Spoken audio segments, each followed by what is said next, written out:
What's going on, guys? Hey, hey. Hey, hey, hey. You have a horse? Horses eat hay? I don't know. There's some joke behind that, right? Yeah, I think I just always start with what's going on. So Trying to mix it up. Try to mix it up. Hey, y'all. Hope you're having a wonderful day. Thank you for listening to today's show. Tuning in, and we have another great show for you guys where we welcome Dr. Samantha Smithstein, and she is a clinical psychologist in San Francisco who specializes in relationships and intimacy and has been in practice for over 20 years and has a blog on Psychology Today. I love the name. It's What the Wild Things Are. Mm-hmm. Little play on one of my favorite books when I was a kid. Yeah. And we've been reading that to Stella, Where the Wild Things Are. Super cute book. Yeah. And movie. Yeah, the movie's good too. So, when we dive into the topic of not feeling loved and connected to our partner and what to do, how to navigate it, some really actionable tips for communicating that and for being proactive, because as you'll hear, it's not always about what your partner's doing. Sometimes we need to be the ones to affect change. So it's a very empowering perspective to take. All hope is not lost. You can create the change that you want to see. And Samantha gives us some great tools to do that. And one of the big things is understanding your own love language and your partner's love language. Because if you do that and are able to communicate it, you're going to receive love and feel more connected. Yeah, we talk about it so often on the show, how important it is to understand your love language. And Samantha really stresses that because it just makes so much of a difference. Don't you feel more love, Chase, when I give you touch? Yes. Yes, I know it does. It makes a difference. Please touch my shoulder when I'm working. We didn't mention this in the interview, but in our online course, sparkmyrelationship.com, we actually do a whole lesson on learning about your partner's love language. So the importance of it, the different love languages that there are, and then how to implement it. So if that is something that this is a new concept idea, something you want to explore, yes, into your relationship, then we would love for you guys to check out our course, sparkmyrelationship.com. You can go to the website, sparkmyrelationship.com/unlock, and get a special offer just for our I Do Podcast listeners. Thank you so much for tuning in, guys. We really appreciate it. Sarah's raising her finger. She's got something to say. We talked about so many great things in this episode, and we have so many free resources as well. So we have a free guide, an ebook on I statements, a little guide on how to implement I statements in your relationship. So we're going to link to that in the show notes as well. So check out our show notes for all the great links and resources that was from this episode. Enjoy the show. Today's show is brought to you by our online course, Spark My Relationship. Create more passion, improve your communication, and build a stronger, more intimate connection with your partner in less than 90 days. We've collaborated with 15 therapists and psychologists to bring you the strategies marriage therapists teach their clients. To unlock a special offer only for I Do Podcast listeners, visit sparkmyrelationship.com/unlock. That's sparkmyrelationship.com/unlock.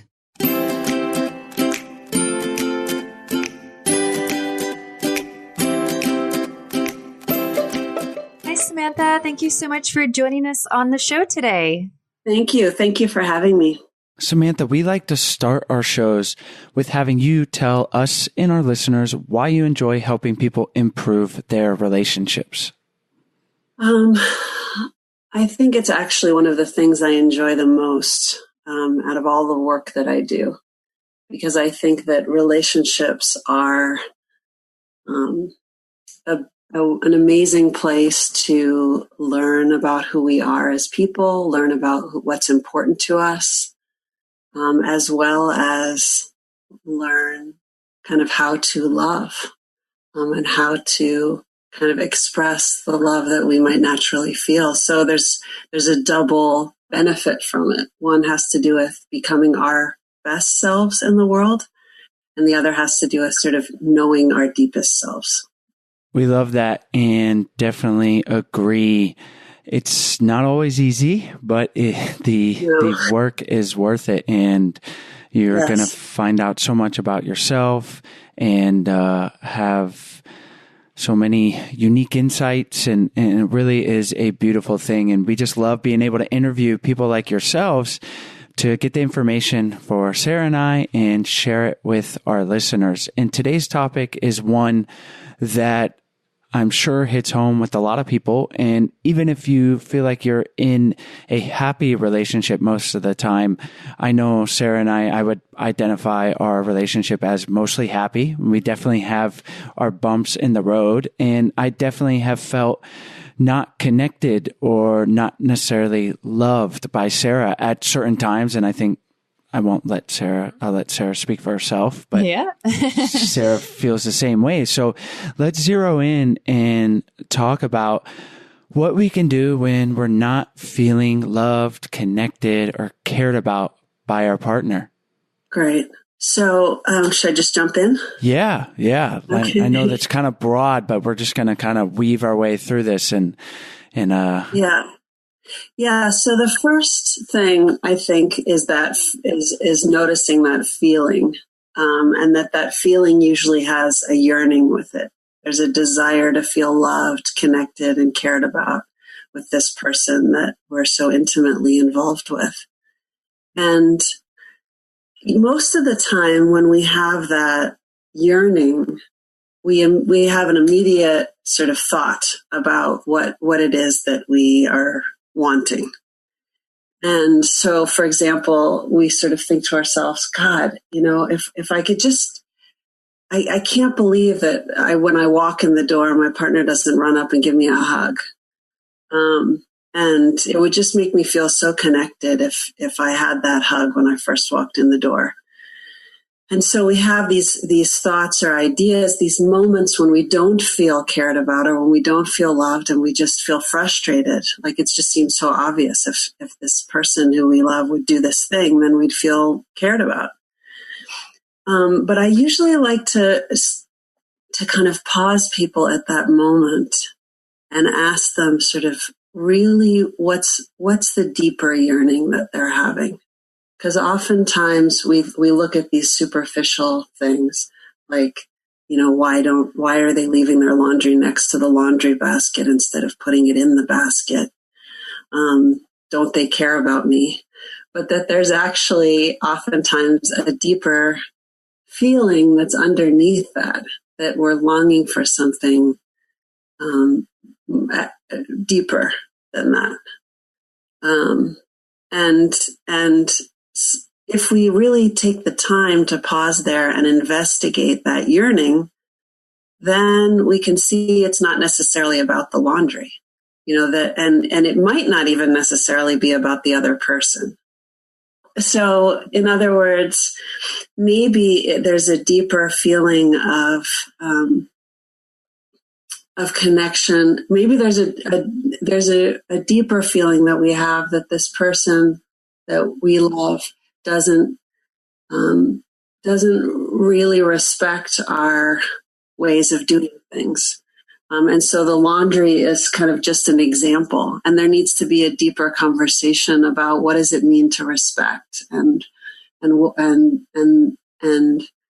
feeling respected in certain ways makes us feel connected to that other person or loved by them. Sometimes it just might be, I have a feeling of emptiness or loneliness inside. And I'm the yearning that I'm feeling towards my partner, no matter what they do and how loving and there they are, they're not going to fill that hole that I have inside.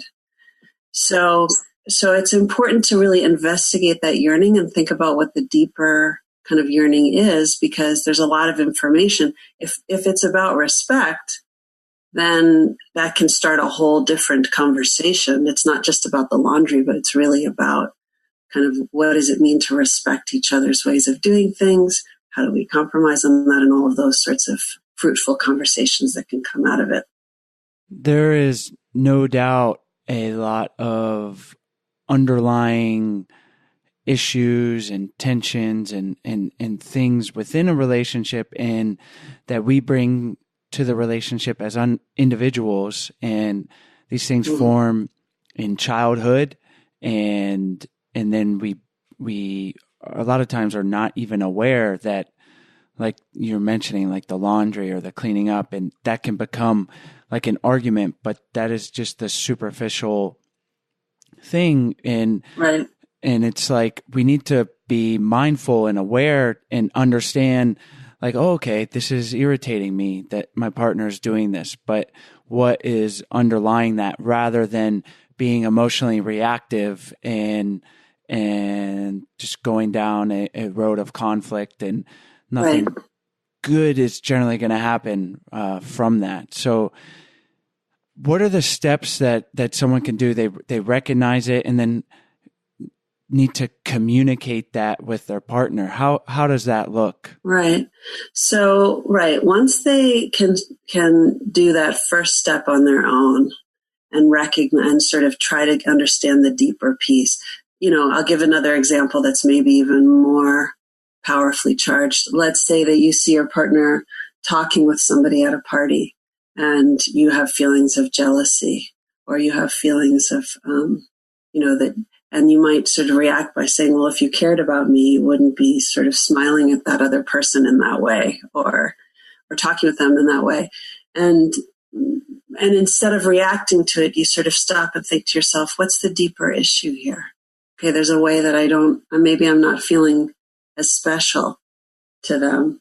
I'm feeling like my specialness is threatened.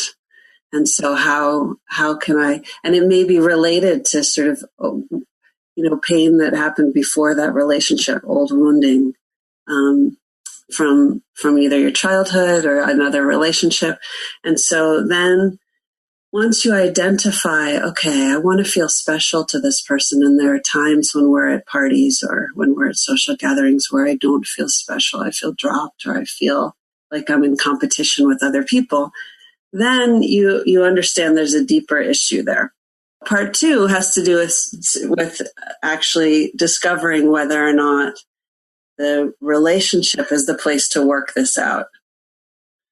So, and that's another thing, that's kind of what I was saying. If it's simply old wounding, if it has to do with an emptiness that you feel in general, maybe you need to go into therapy or, do some personal work to see, if I'm feeling lonely, maybe spending time with my partner would help, but maybe I also need to focus on my friendships. I need to expand my social circle. There's a lot of stress that gets put on a relationship to meet kind of a lot of needs that aren't necessarily up to the relationship to meet. But once you decide, okay, there is this special piece, I do want to feel special to my partner, and there are times when we're together with other people and I don't have that experience. Then you kind of then the conversation, that's where the conversation starts.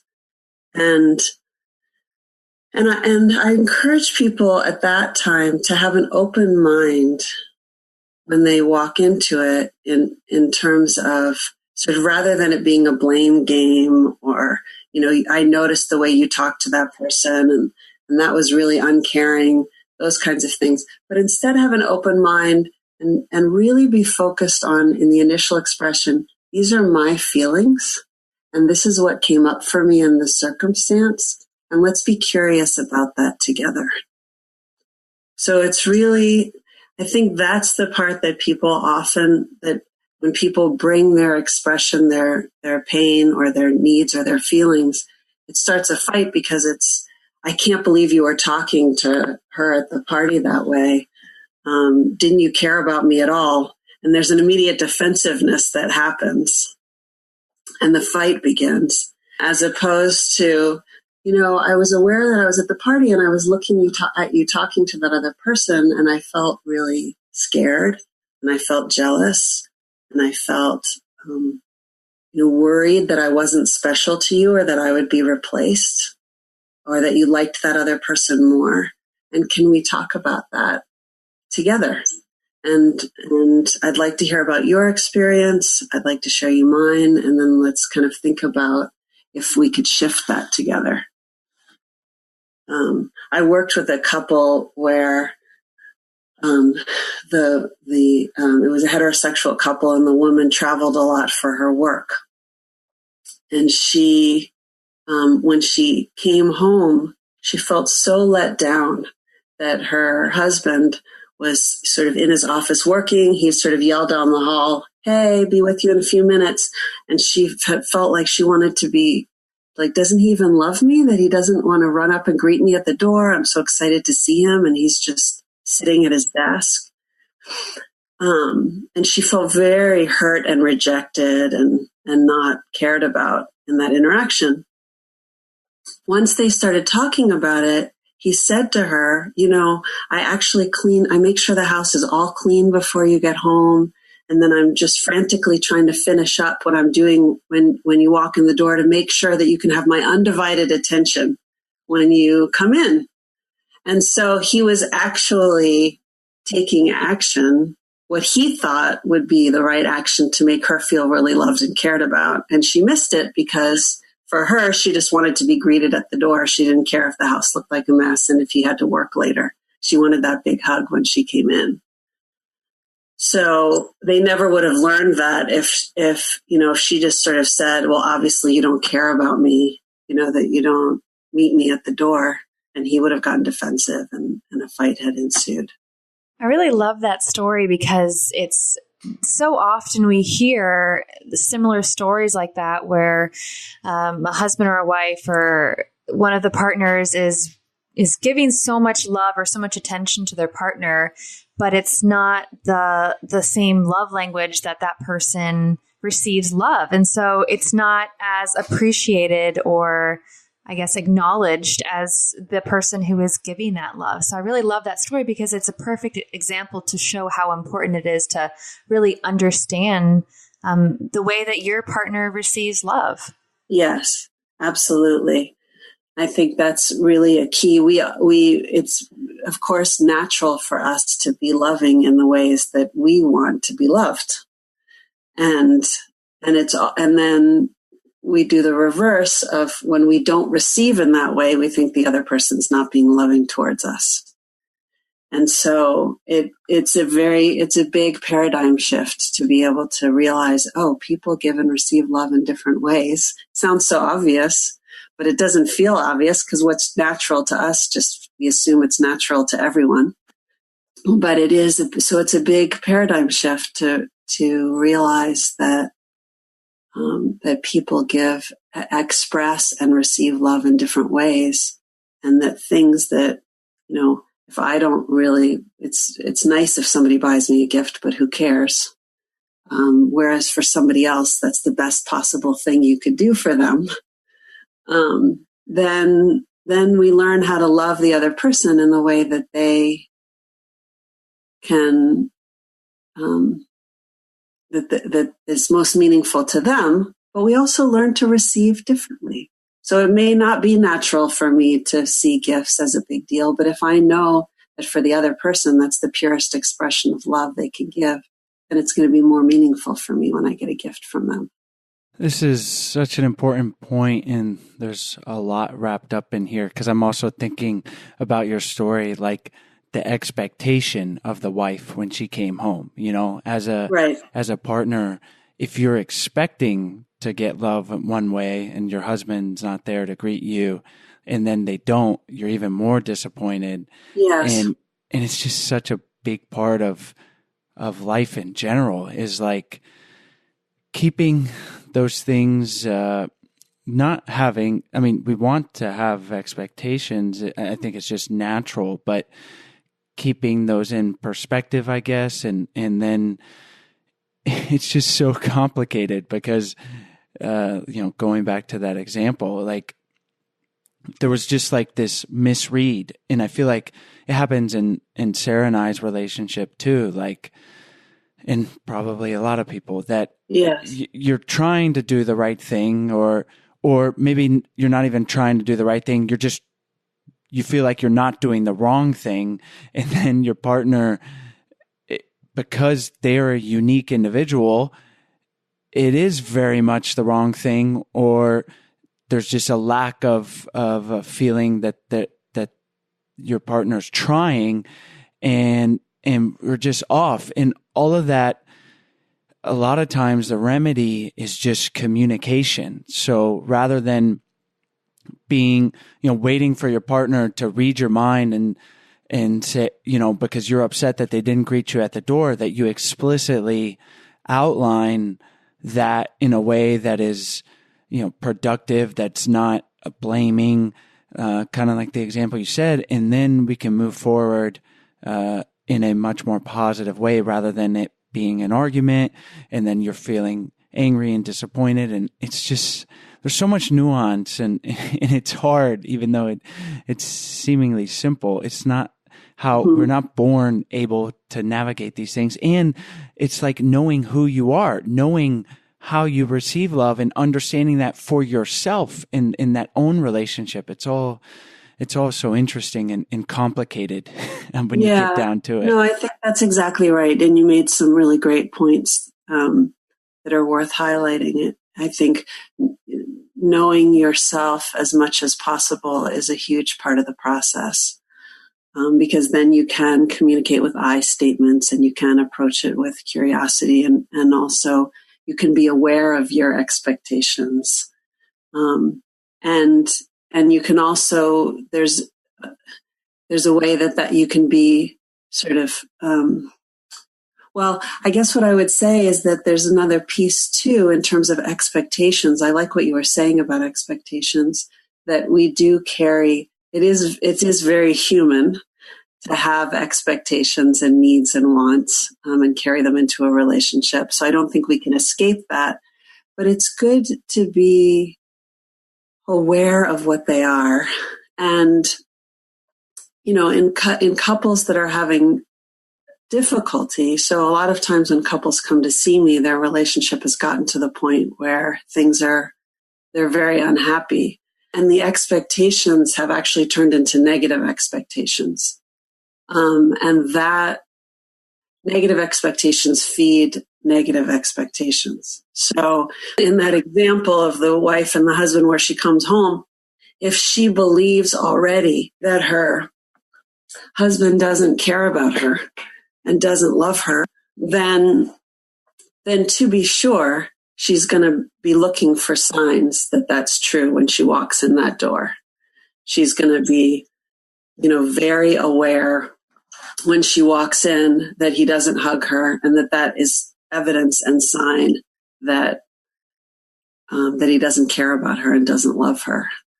And so, those negative expectations really inform a lot of how we see and read what our partner is doing and not doing, as opposed to, when I'm feeling more connected to my partner, when I'm feeling more love between us, then there's oftentimes ability to have more curiosity about it, have a deeper understanding, to really kind of see, like, okay, I'm assuming that my husband loves me and cares about me, but why isn't he greeting me at the door?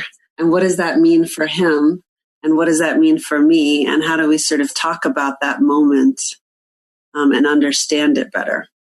So that underlying assumption and expectation is actually very important, and can really inform how things are read and how things go. And it can also be that, let's say they have the conversation, and 9 times out of 10, he comes up to the door and gives her a big hug and kiss and greets her, and she feels really loved and cared about and connected. And then one time she walks in and he's sort of doesn't notice or is doing something else.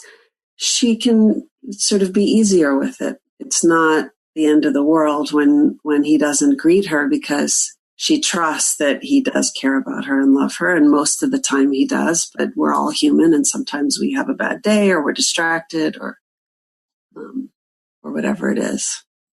So what does that conversation look like? Because I feel like Sarah and I have been in a place a few times, once we started this podcast, I think the first relationship book I read was The 5 Love Languages. And it was like a revelation. I'm like, oh my goodness, everyone needs to know this, because you need to know how you receive love and how your partner receives love, so you can communicate with each other and do that. And it's such an important thing. But what we then found, and I think still to this day, is that things are going good in the sense that we're not particularly having arguments and there's not a lot of conflict, but I receive love through touch. And again, going back to why relationships are so hard, Sarah does not, it's not natural for her to give love through touch. And a lot of that, what we sort of found out, is because she didn't grow up in that kind of family, and I did, and like very huggy, and so it's not natural to her, and so there's this mismatch, and so inevitably what will happen is I'll be feeling not loved, not connected, even though, like, again, we're not having conflict, things are on the surface very fine, but then I'll say, it'll either bubble up in some irritability, or I'll just straight up say, like, you haven't hugged me or touched me. It's simple as like putting her hand on my shoulder while I'm working. It is just so loving to me, and I need that. But then I bring it up, and it's not always in the best way. And then Sarah will say, what are you talking about? I've been doing that. Trying. Yeah, I've been Right. trying. And it's like this. And so then I feel like, well, I didn't communicate that the best way. And did I say it too soon and not give her a chance to work up that love bank of touch? And it's kind of like, it's like this weird pattern. Do you understand what I'm saying? So absolutely. How can we Absolutely. navigate that better? But before we continue on, we want to tell you about today's sponsors. Today's episode is brought to you by For Hers. Getting birth control is a hassle and way too time consuming. The amount of time it takes to go to your gynecologist's office, pick up your new pack, or deal with all the phone calls with your insurance company is way too crazy. Your birth control should be delivered to you where you want it, when you want it, without judgment, and with your physician available to answer any questions you might have. And For Hers does just that. For Hers provides access to licensed doctors online who can evaluate you and, if appropriate, prescribe you with birth control that can be delivered directly to your door. Talk about convenience, right? Yes, and I don't like to say I'm glad I'm not a female, because I would love to experience childbirth and all of the beautiful things that come with being a female. And I love the females in my life. But Thank you. It seems like if I was a female, something I would use. It is a pain to have to deal with that. And For Hers makes it so much easier. For Hers puts the purchasing power back in your hands, bundling all the costs of receiving your birth control into one low price of $30 and without the need for insurance. And since everybody's body is different, For Hers offers 10 well-known birth control options. Our listeners can get their first month of birth control from forhers.com for just $5 right now while supplies last, and subject to doctor approval. See website for full details. Go to forhers.com/ido. That's forhers.com/ido. forhers.com/ido. Restrictions apply. See website for full details and safety information. Today's episode is also brought to you by our course, Spark My Relationship. You are obviously listening to a podcast about improving your relationship, so you want to do it. You're already partway there, but it takes a lot of work, and creating more passion, improving your communication, building a stronger, more intimate connection is not easy. And that's why we created this course to help you do it. And if you go straight through it, you can do it in less than 90 days. Not that there's a timeline, but it's not like we always say, the work never really ends. Spark My Relationship is designed to infuse your life and relationship with fresh passion, skills, and wisdom. And like Chase said, this is a self-paced journey, and it's perfect for turning up the heat, having some fun together, and revolutionizing your intimacy and communication. So how do we do it? We're not the ones giving the advice. Sarah really put this course together and worked with 15 therapists and psychologists to bring you the strategies marriage therapists teach their clients. And all of these people in the course, the certified therapists and psychologists, have been on the show. And what are those strategies, you might ask? Well, they include eliminating unhelpful old habits, developing mindful awareness to help improve stress management, which we all know can really affect relationships when you're under stress and you don't manage that well. Learn healthy and successful communication tools, create a deeper, more intimate bond, and strengthen your couple microculture and future together. So if this sounds interesting to you and you want to take that leap to get those functional exercises and guidance from professionals to really start to implement the change you want to see, then jump on board. And for only one more week, the course will include a bonus access to the Mastering Money Talk in Your Marriage course by the money couple, Bethany and Scott Palmer, which we've had on the show a few times. And as you guys know, they're amazing and offer so much great help for money in your marriage. Yeah. So visit sparkmyrelationship.com/unlock for the special offer for our listeners. Again, that's sparkmyrelationship.com/unlock. Yeah. So I think, I do teach communication skills to every couple that walks in the door, no matter how well they feel they communicate or not.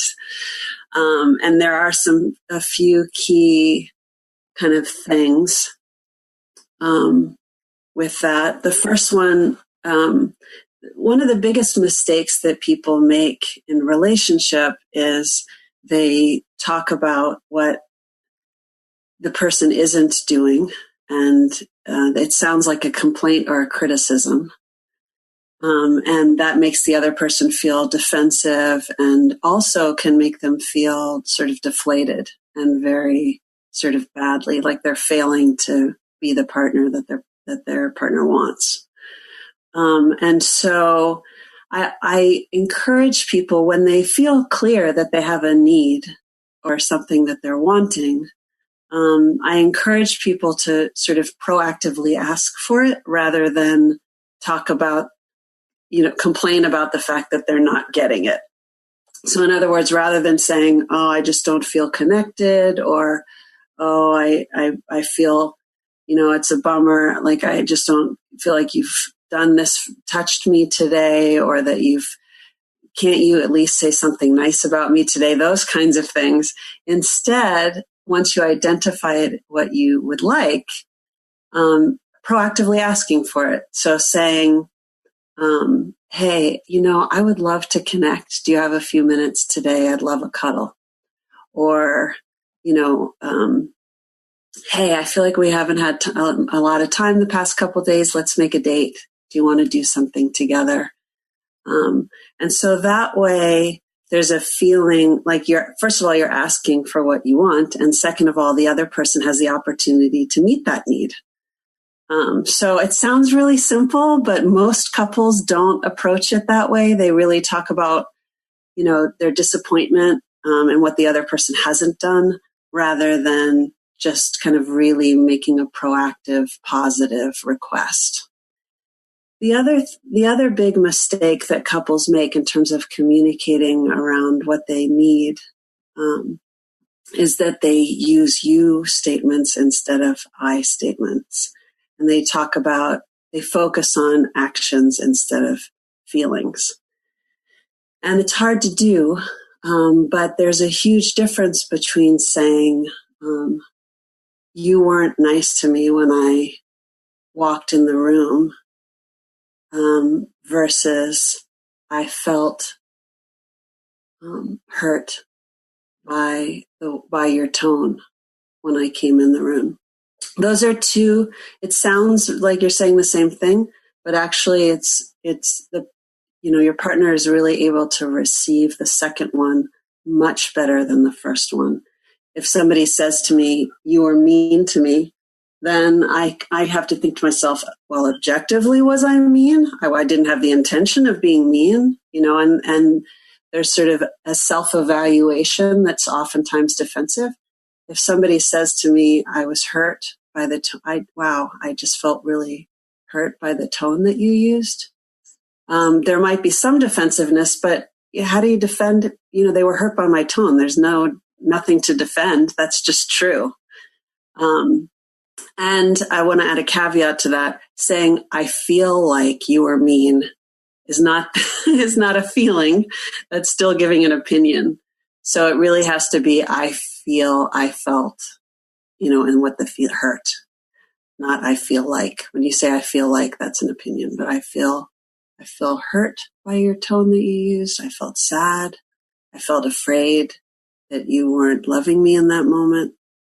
Those are all feelings, and it's more vulnerable to say it that way, but it does allow for the other person to kind of be empathic and to receive it in a way that accusations don't. I love these two tips, and we talk about the I versus you statements a lot, and it's important to be reminded a lot because I think we don't naturally do it all the time. Right. We don't. And it, like you said, it's a little thing, but it makes a huge difference. So reminding our listeners now to do that, it cannot hurt, and really try to keep that in the forefront of your mind in communicating with your partner. And how you said, rather than expecting your partner to fulfill the need, just proactively ask for it rather than saying, I feel like you haven't been touching me lately, Sarah. Just be like, I could really use a hug. And that is just a much more productive way, because inevitably, if I say it the other way, like, I feel like, it's not going to lead Sarah to be like, oh, let me give you a hug. Right, it's like, exactly. no, she's going to be defensive, and rightfully so. And it's like we have these, it's really like survival mechanisms, right? Like it's how we evolved, and that's why relationships are hard. Like,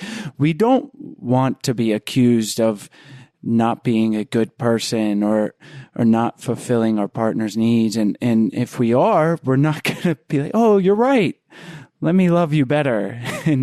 and man, it's so seemingly simple. And I'll even know it. This is not completely new information. It's valuable information, and we need to hear it. But I know that I need to say an I statement, but inside I'm like, oh man, Sarah is just needing I'm out to her. get you. Yeah. Well, she just give me a hug. Like, she knows that I want love that way, but she's not doing it. And so then it bubbles up, and I'm like, just irritable or whatever. And rather than, I think that moment, what is that moment? Like, how can I better navigate it? I know what to do, and yet sometimes I'm not doing it. Is that just mindfulness and creating a habit? Yeah, no, what you're describing is such a human experience. And I think part of it is that it rings sort of old bells for us. Those moments when we feel hurt by what the other person is doing or not doing, it's partially, in that moment we're feeling, but it also reminds us inside of all of the times when we didn't feel cared about or loved, and we weren't getting our needs met, sometimes going all the way back to childhood.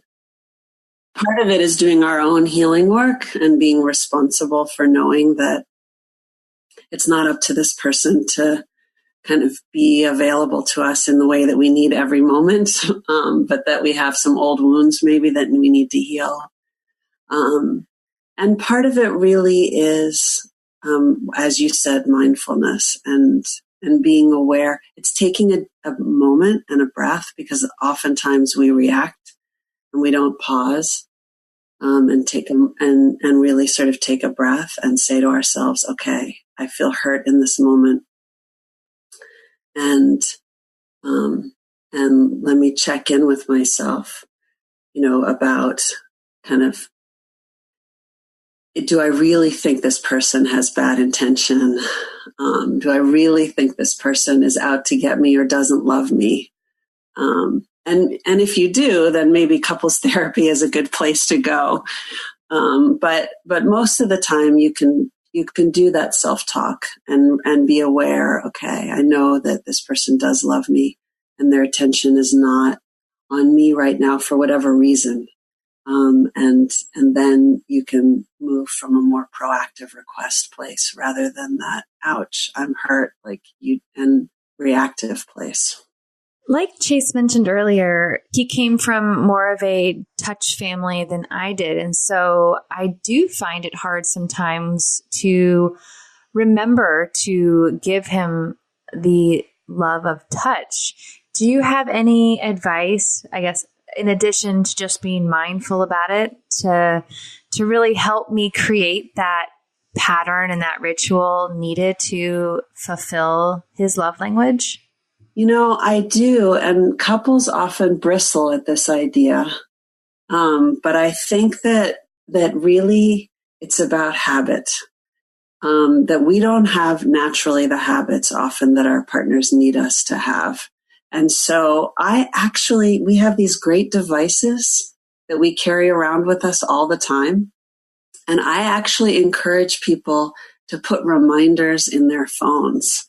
And I know that sounds ridiculous. Like, why should I need a reminder in my phone to give my partner a hug or to buy them flowers or whatever it is that their love language, or to tell them that I love them and that they're awesome.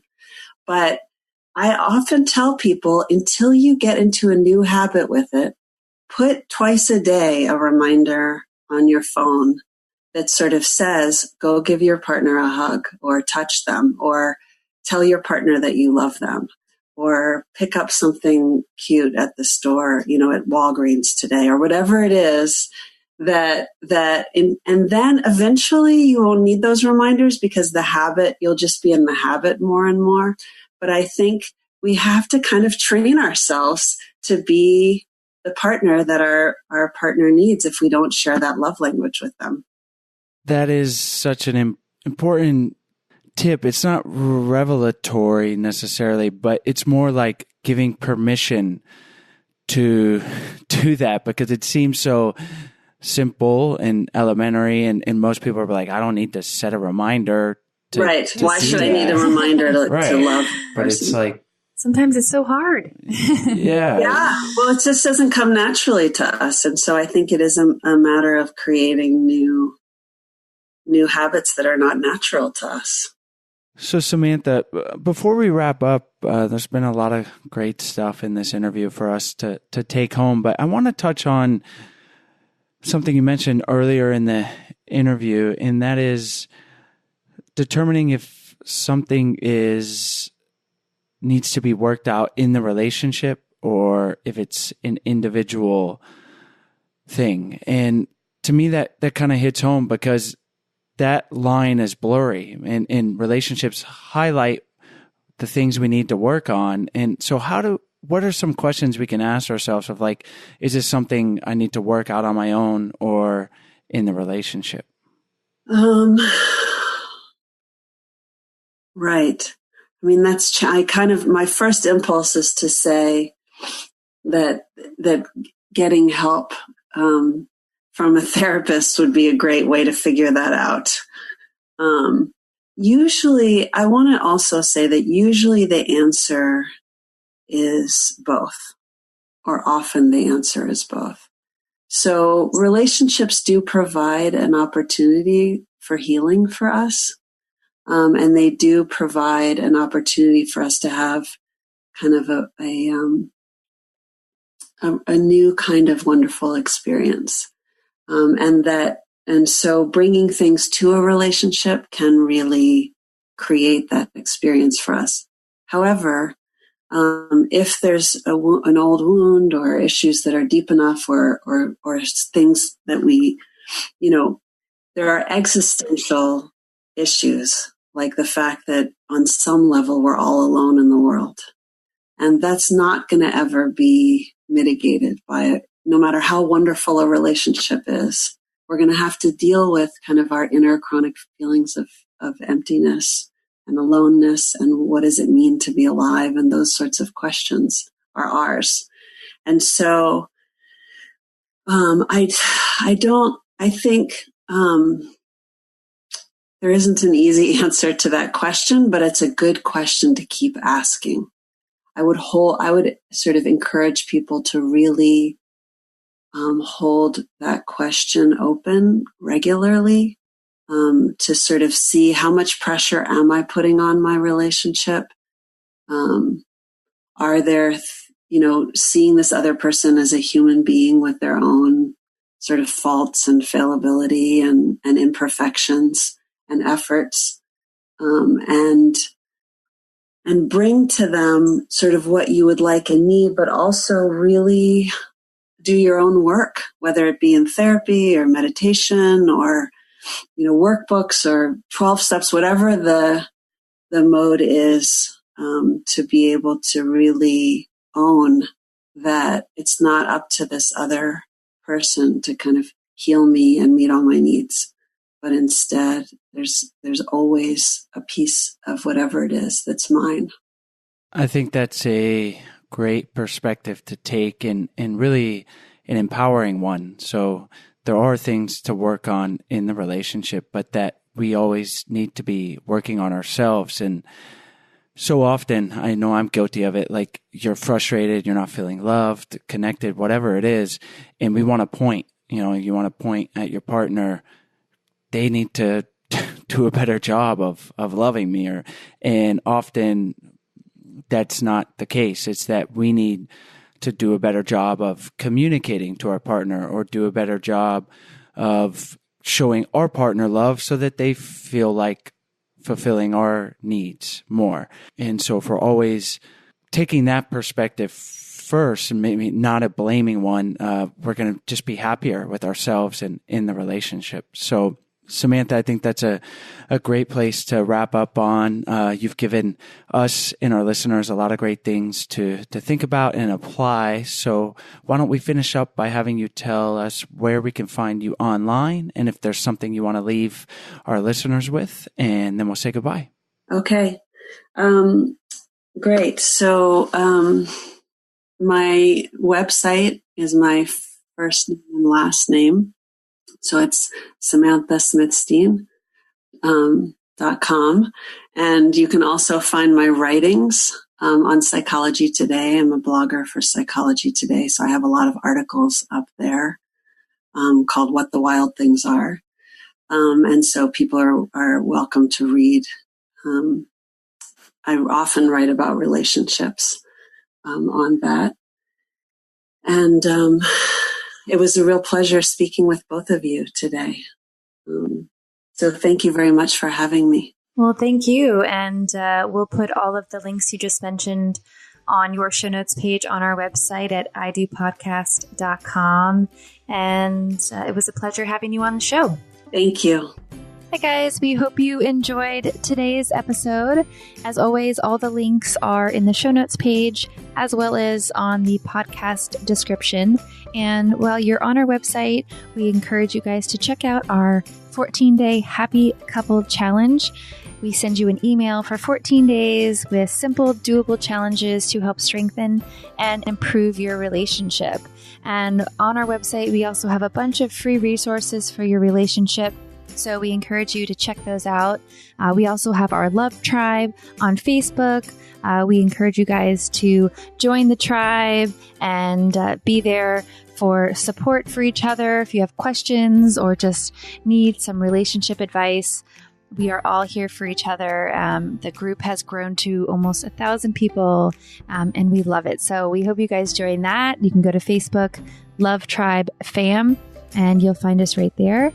And if you are interested in learning more about our flagship course, Spark My Relationship. We hope you guys check it out. We have a special offer that is only for podcast listeners. So you can go to sparkmyrelationship.com/unlock and you can unlock that special offer and learn more. As always, thank you guys so much, and we'll see you next week.